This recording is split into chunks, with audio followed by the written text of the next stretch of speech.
Hello and welcome to my channel. My name is Carmen Andrea and I am the owner of Pathway for Joy Counseling and Wellness, where I offer grief counseling and emotional wellness services for women and children of faith. If you're watching this video, chances are that you are grieving while entering a new year. The topic of this video is going to be why the new year feels heavy when you are grieving. So, welcome again. If you're finding yourself here because the new year feels heavy, slow, or emotionally complicated, especially while everyone else around you seems energized and optimistic, I want you to know that you are not alone. January can be an incredibly tender and emotional time, especially if you are grieving. And today I want to talk about why the new year can feel heavier when you're carrying loss, and why there's nothing wrong with you if you don't feel ready to move forward yet just because it's a brand new year.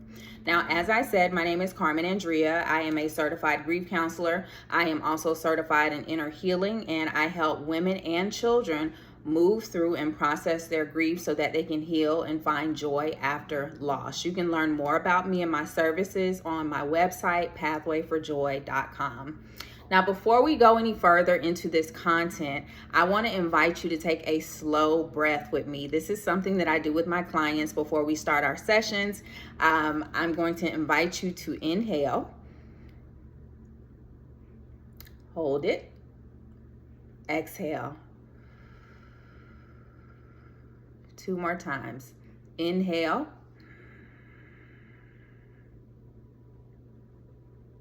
Exhale. Last time. Inhale. Exhale. So there's nothing to fix. There's nothing to push through. Just a moment to arrive exactly as you are, however you're feeling as we enter this new year. So the new year comes with a lot of unspoken pressure. There's this collective expectation that January is about fresh starts, big goals, new energy, motivation, and forward momentum. But grief doesn't follow calendars. If you have grieved for any amount of time, you know that grief does not follow calendars. Grief does not follow rules and protocol. When you're grieving, the new year can actually highlight what's missing rather than inspire what's next. It can remind you of who isn't here anymore. It can remind you of what you thought life would look like by now. And it can remind you of the version of yourself that existed before the loss. And this is whether your loss is fresh or even if you are 7 years out from the death that changed your life, like myself. So instead of feeling hopeful, you actually might feel behind. You might feel disconnected. You might feel emotionally flat or emotionally heavy. And you might feel guilty for not feeling excited like everyone else around you. And I want to say this clearly. That response is normal. Whatever you're feeling, it is normal. Grief doesn't reset just because the year changes. Now, there are a few reasons that January can feel especially difficult while you're grieving. First, the quiet after the holidays. December often comes with distraction, whether it's events, traditions, obligations, and then January comes and it strips all of that away, and what you're left with is space, probably lots of time to sit quiet and reflect, and that space can be confronting when you're carrying unresolved grief. The second is comparison. You may see others talking about goals, plans, vision boards, all the things they're going to do, how this is going to be their best year yet, new year, new me, and progress. Meanwhile, you're just trying to get through the day emotionally intact. You're just trying to keep your head and your heart space clear. That doesn't mean that you're failing. It means that your nervous system is prioritizing safety, not productivity. And that's something that you actually need to listen to and honor.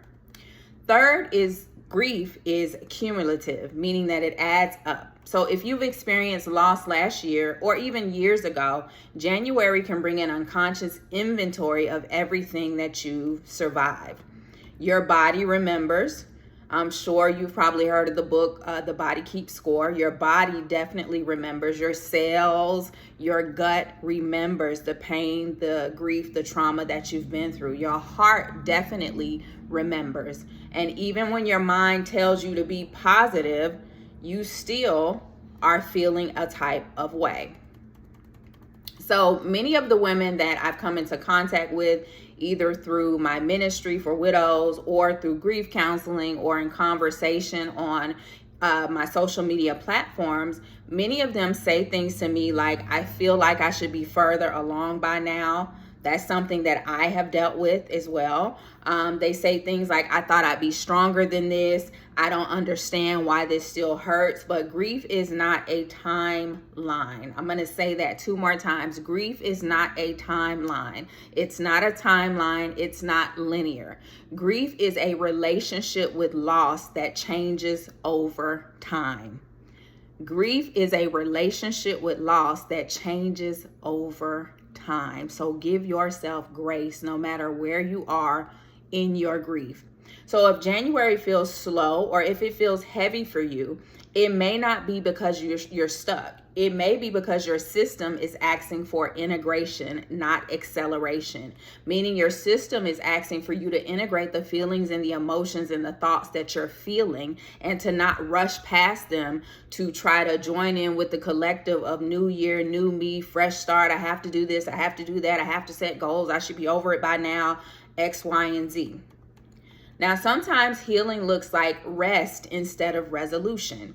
I personally have been easing myself into this new year. I took the first 2 to 3 days of the new year to do absolutely nothing. Absolutely nothing. I had goals, like I want to set my goals before the new year comes in. I want to write them down on paper, but I had to give myself grace because I just was not feeling it, and that's okay. So sometimes a part of your healing process is going to look like you resting instead of trying to find a resolution, okay, or trying to find a resolve. Sometimes healing looks like honesty instead of optimism. A lot of times, especially in the community of faith, I am a firm believer in my faith as a disciple of Jesus Christ. I stand firm on the word of God. However, I also know how to be honest with myself and not gaslight myself and not spiritually bypass what I'm feeling and what I'm thinking. So sometimes healing can look like being honest with yourself instead of optimism or toxic positivity or spiritual bypassing.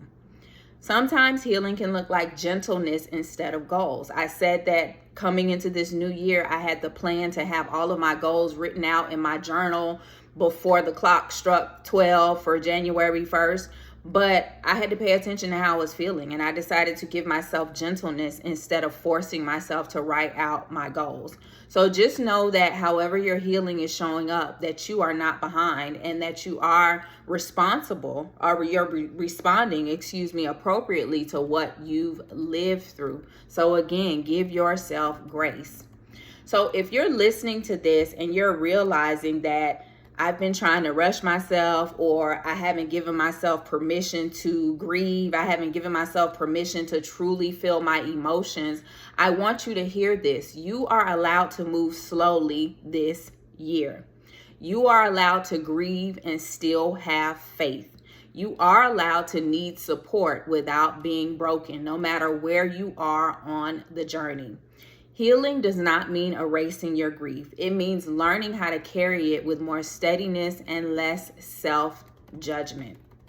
So if something in this conversation resonated with you, if you feel connected to me, if you felt connected to anything that I said, and you feel like you've been carrying a lot internally, you may not have been sharing it with anyone else, you may not have felt comfortable to share it with anybody in your circle, I want you to know that you don't have to navigate these feelings, these emotions, and what it is that you're dealing with and going through alone. I offer a 20-minute breakthrough call for women who are exploring grief support and inner healing in a grounded and compassionate way. Now, this is not a counseling session. I am a certified grief counselor, but the breakthrough call, the 20-minute breakthrough call, is not an actual counseling session. It's a gentle, intentional conversation where we explore where you are emotionally and we discern whether working together in a short-term healing container would feel supportive for you. You can find the link to book that breakthrough call in the description below. And if today's video was all you needed, even if today's video was all you needed, you don't need a breakthrough call, you don't need to learn more about my 30-day healing container. I'm really glad that you were here. I'm really glad that this message, this video resonated with you. In fact, if you're watching this, I want you to comment #replay, and I also want you to let me know where you're tuning in from. And if you feel comfortable, let me know what type of grief you are entering this new year carrying. So if the new year feels heavy, just remember that it doesn't mean that you are failing. It may mean that you're honoring something sacred within you. It may mean that you're honoring your emotions and you're creating space for yourself, and you're giving yourself the grace that you would give another woman, another person who has had the same grief and loss or trauma experience that you have had. So remember to be gentle with yourself as this year unfolds. And thank you for spending this time with me as you watch this on the replay. And I look forward to talking with you again soon and connecting with you further. This is Carmen Andrea of pathwayforjoy.com. Peace and blessings in this new year.